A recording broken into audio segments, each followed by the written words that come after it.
کسی شخص کو قسم دے کر فلاں کام سے روکا گیا، لیکن قسم کے باوجود اس شخص نے وہ کام کر لیا، کیا اس صورت میں کوئی کفارہ واجب ہوگا؟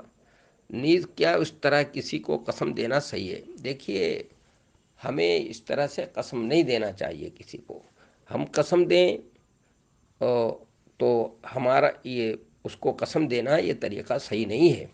طریقہ صحیح نہیں ہے کسی طرح سے بھی کہ کسی کو قسم دے کر کے بات کی جائے، ہے نا، اور اس نے اس کے خلاف کام کر دیا تو ظاہر ہے کہ آپ کو غصہ آئے گا اور آپ کو تکلیف ہوگی، ہے نا. تو یہ عمل صحیح نہیں ہے.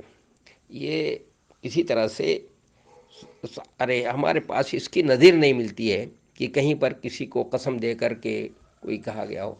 ہاں، تاکید کے لیے اپنی بات کو مؤکد کرنے کے لیے قسمیں کھائی جاتی ہیں. تو اس طرح سے کسی قسم ہے، تم کو فلاں کی قسم، تم کو اللہ کی قسم، تم نے جو ایسا کیا، یہ طریقہ جو ہے نا صحیح نہیں ہے. یہ طریقہ صحیح نہیں ہے اس طرح سے قسمیں دے کر کسی چیز کے لیے. اور پھر وہ اگر وہ کام کرتا ہے تو اس کے اوپر کفارہ تھوڑی واجب ہوگا. اس نے تو توڑا نہیں ہے قسم تو توڑی اس نے، تو اس نے تو قسم نہیں کھائی، اس نے تو قسم نہیں کھایا ہے.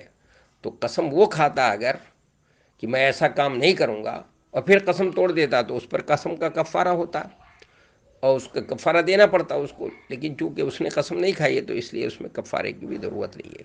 میں سمجھتا ہوں کہ بات جو ہے واضح ہو گئی ہوگی.